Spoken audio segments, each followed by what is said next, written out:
You're listening to She Speaks, a Let Her Speak podcast that celebrates women's fearlessness, resiliency, and readiness to change the world.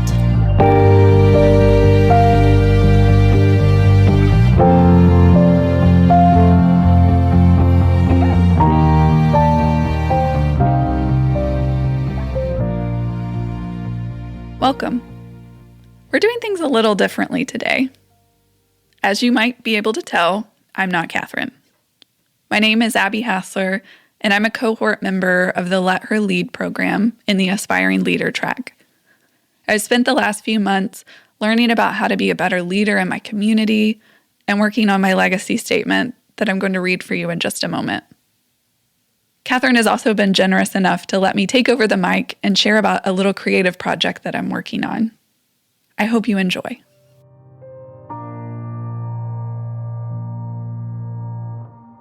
I want to tell you about Lester. When we met, he was a man in his mid-70s living in a building behind my college campus. He grew up on a farm in Meigs County, Tennessee, and spent his career as an educator. He loved salmon cakes and his 2 daughters, one of whom died tragically a few years before. He had a soothing, deep voice and absolutely loved hearing himself talk.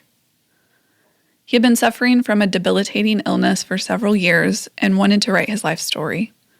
He hired one of my friends to help him, so I tagged along. Over the next 2 years, I spent many afternoons listening to Lester's stories and arguing with him about immigration reform and his somewhat questionable political opinions. We would trim his beard, make him dinner, and one time we celebrated his birthday with a movie and sparkling cider. He passed away a couple years after we first met, but I frequently think about him and our time together. Lester made me think about what legacy means. In his book's dedication to his family, he wrote, "My life has not been sensational, not even notorious. There have been events and circumstances that some would consider interesting, perhaps even strange. Mostly, I can give you a sense of what it was like to live in my time." One of the lies we're told in the movies we watch or the books we read is that a legacy has to be something big, something world-changing. Now, I haven't written a best-selling novel. I'm absolutely not going to become president. I haven't gone viral on TikTok or cured cancer. People don't recognize me on the street. But I, like all of you listening now, have a story worth sharing. We're all legacies in progress.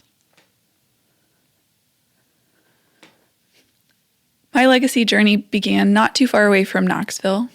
I was a shy, curious kid who loved reading, traveling, and wanted to be a writer someday.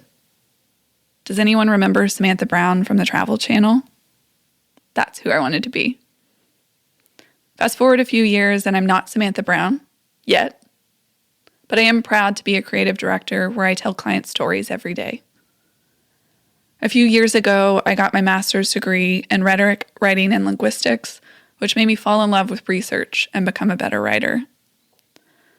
I've been a volunteer English teacher for adults at a local nonprofit for the past 7 years, teaching hundreds of students from Central and South America. I married someone who taught me to be more patient and to not be afraid to make a roux. I'm lucky to have visited nearly every state and 24 countries. I make a pretty great lasagna and have completed most of the Kentucky Bourbon Trail. My Spotify is full of an embarrassing amount of sad girl music, and I love nothing more than curling up with a good book. All I know is that I got to where I am today because of a supportive family, hard work, a lot of luck, and good timing. As Lester wrote in his book, my mistakes and successes cannot alone be the whole story. Every ancestor who delivered your genes, every person you've ever known, every morsel you've ingested into your body, every experience you've had is a part of you. I believe in the transformational power of stories, curiosity, and connection. Through teaching English, students have told me how challenging it is living in a community that belittles you for your accent or your language proficiency. Each trip I take makes me realize how massive the world is and how much more I have to learn. At work, I get excited about researchers who study hibiscus varieties and invent new technologies to clean up our environment. My partner's work at a local syringe exchange has challenged my preconceptions of drug use and how detrimental the war on drugs has been. When I think about my legacy, I return to Lester and the importance of giving people a voice. In the next few months, I want to launch a podcast to share intimate, everyday stories of people in our community. I want each episode to feel like you're sitting across from someone with a cup of tea or having a conversation with a stranger. I want to give the mic to people to share what brings them the most joy, lessons they've learned, and the challenges they have overcome. I want to explore identity and how power shapes, hurts, and empowers us in different ways. I want to tell stories about how we're all legacies in progress. I want to leave you with a final quote from Lester's autobiography. Everyone who has ever lived to maturity has a story to tell. Few get published and read by the masses, but it's a shame that everyone's story isn't available to at least their descendants. I've been thinking about legacy a lot lately. What do I want to be known for now and in the years to come? What fills me with purpose? Right now, I want to be known as a storytelling vessel for others.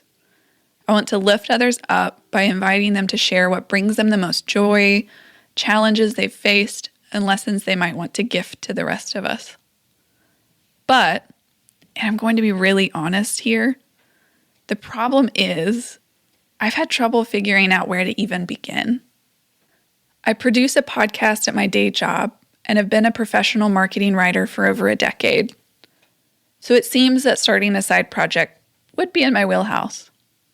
But when it comes to things that are deeply personal, are part of my own creative journey, I'm a lot harder on myself.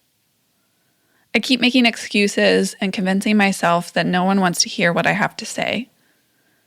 But I've realized that I'm letting fear keep me from the one thing I truly want to do.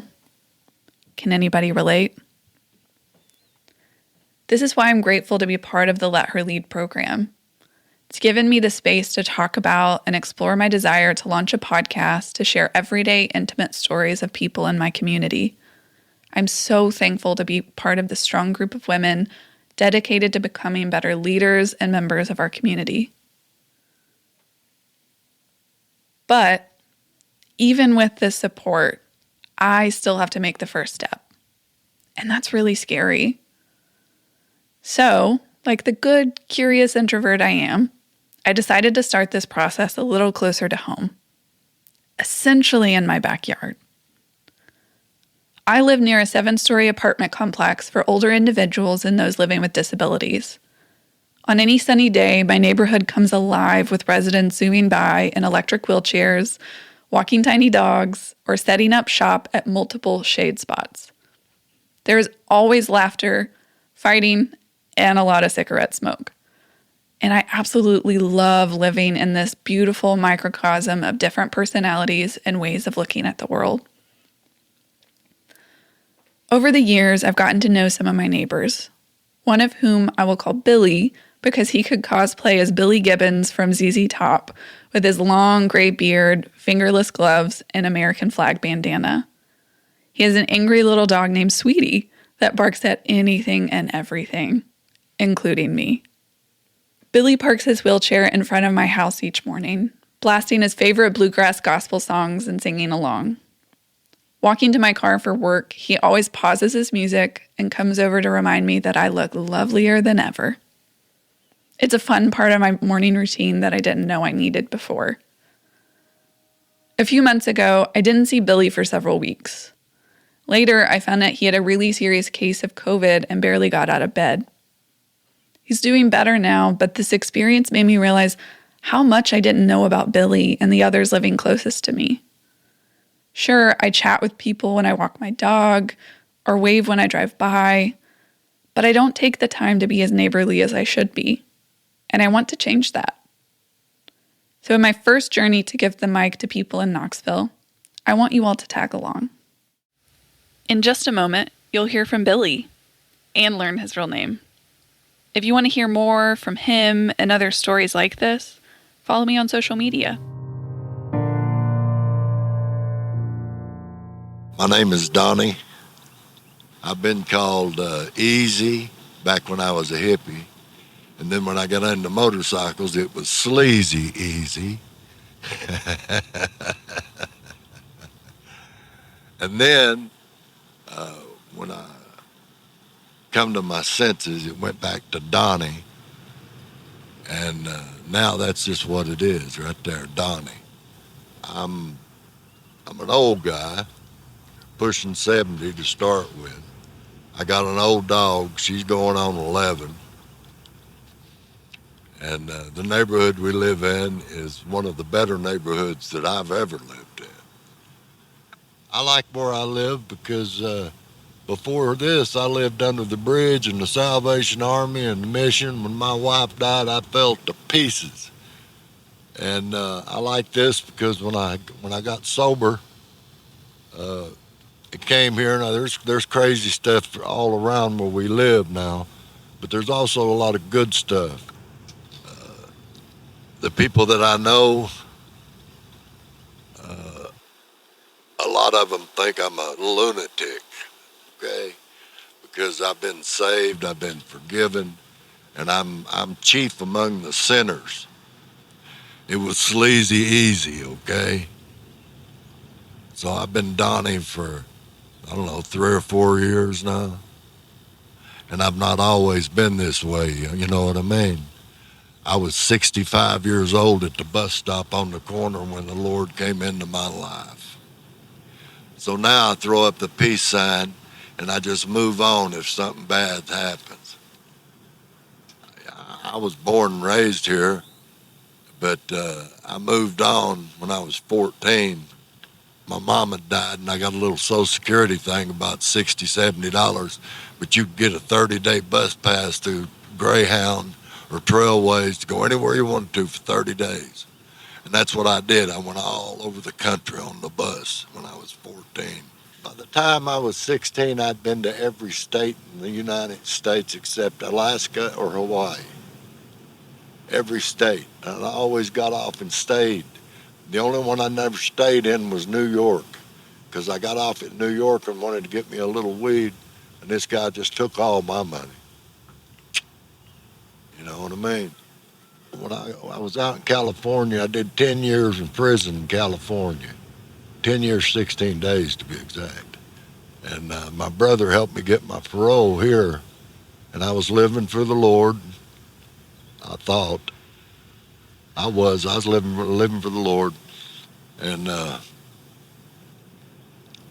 was driving a truck, and I met her at a Waffle House. She was the manager of a Waffle House and a cook, and she'd cook me up some good, delicious eggs and bacon. She did a fine job for me, and I'd always leave her a $3 or $4 tip. Didn't want to go crazy or nothing. Tell her how pretty she was. And I don't know, one thing led to another, and I had 2 kids when I was 60 years old. You know, my life has worked out in decades, you know, like chapters in a book. I'm in my last chapter right now. My neighbors, they started out tolerating me. And now I'm welcome with open arms. It's amazing what a couple of years will do for you. It's not too late for anybody.